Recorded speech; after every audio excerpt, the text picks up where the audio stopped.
Wow, ni hao, gongsi. Dih, aneh lu, aneh, sumpah. No, ada yang aslinya tuh. 你好，大家好，我们玲玲妹妹。Kenapa mengadu Cina? Diem ya lu Cina. Tahu, kita tuh pribumi lebih berkuasa daripada kalian. Punya bukti nggak?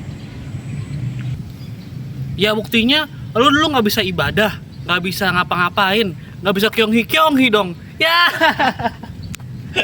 Hanya bukti lu orang kurang kuat toh. Ya lu belum tahu aja. Mat, tunjukin.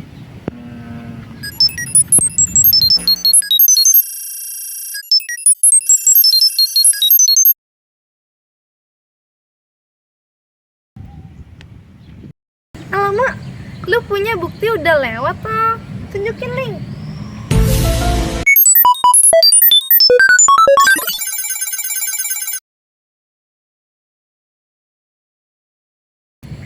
Lihat kan, kita juga sama kuat ya sama kalian. Ya udah sih. Tapi kalian tahu nggak sih kenapa waktu itu dibolehin, terus nggak dibolehin, terus dibolehin? Ya pokoknya gitulah.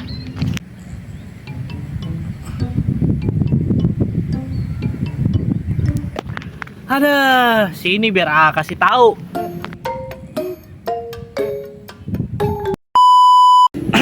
Jadi gini, gue Bambang, gue pribumi, gue suka belajar, apalagi tentang negara gue sendiri. Jadi apa sih yang gue nggak tahu?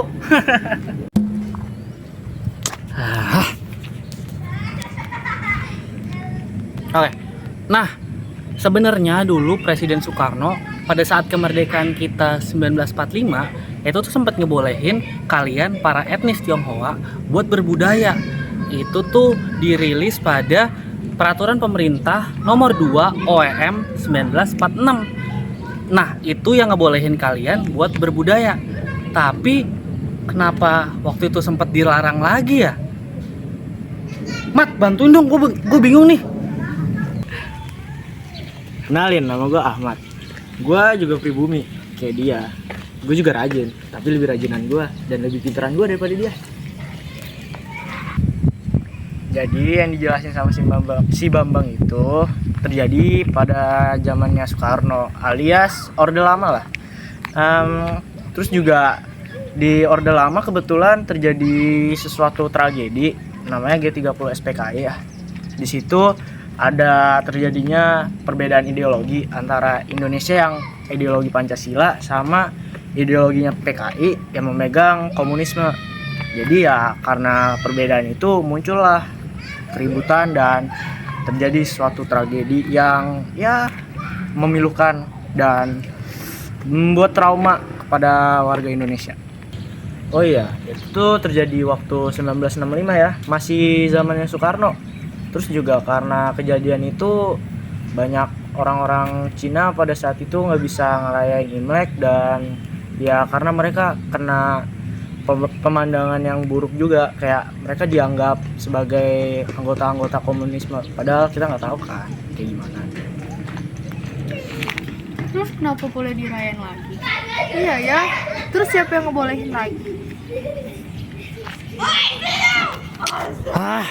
Udahlah sini gua aja yang lanjutin. Jadi gini, pada saat pelarangan itu kan itu pada saat pemerintahan Presiden Soeharto. Tapi pada saat pemerintahan Presiden Gus Dur, coba Presiden Gus Dur itu presiden keberapa sih? 4. Betul buat Duo Meme. Pada saat Presiden Gus Dur pada tahun 2000 Presiden Gus Dur mengeluarkan perintah presiden yang nomor 6 yang menyatakan bahwa memperbolehkan hak-hak berbudaya oleh masyarakat Tionghoa. Jadi buat kalian para masyarakat Cina berterima kasihlah pada Presiden Gus Dur. Alah, udah gitu doang. Kalian para Cina, masa sama sejarah suku kalian sendiri nggak tahu? Sini. Ya, paham nggak? Sweet. Ya lu pada tuh. Ya paham lah. Kalau aku sih pahamnya di masa pemerintahannya si Soeharto di masa Orde Baru, semua hal yang berkaitan dengan Tionghoa semuanya dilarang, sehingga ya aku bisa ngeliat sih ada ketidaksesuaian gitu. Karena ya pada awalnya kan setelah kemerdekaan ada yang namanya dasar negara, dan disitu disebutin di sila ketiga yaitu persatuan Indonesia, kalau misalkan semuanya itu harus bersatu. Tapi karena ada kejadian ini semuanya itu jadi terpecah. Tapi keren sih Bapak Gus Dur bisa membawa kembali perpecahan itu menjadi persatuan.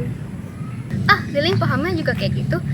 Maksudnya aku pahamnya juga kayak gitu. Apalagi abis dijelasin sama dua pribumi tadi. Oh ternyata ada yang disesuaikan lagi ya di negara kita.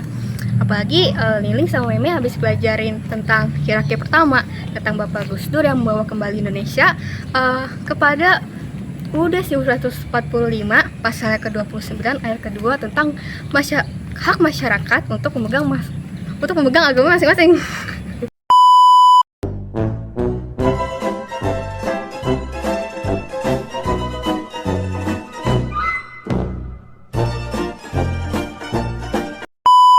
Jangan lupain juga dalam perspektif Kristen ya, kita diajarkan untuk saling mengasihi satu sama lain dan mengasihi diri kita juga. Maka dari itu kita nggak boleh diskriminasi sesama kita. Jadi damai kan kita? Nggak ada lagi Cina-Cinaan, nggak ada lagi pribumi-pribumian. Damai ya.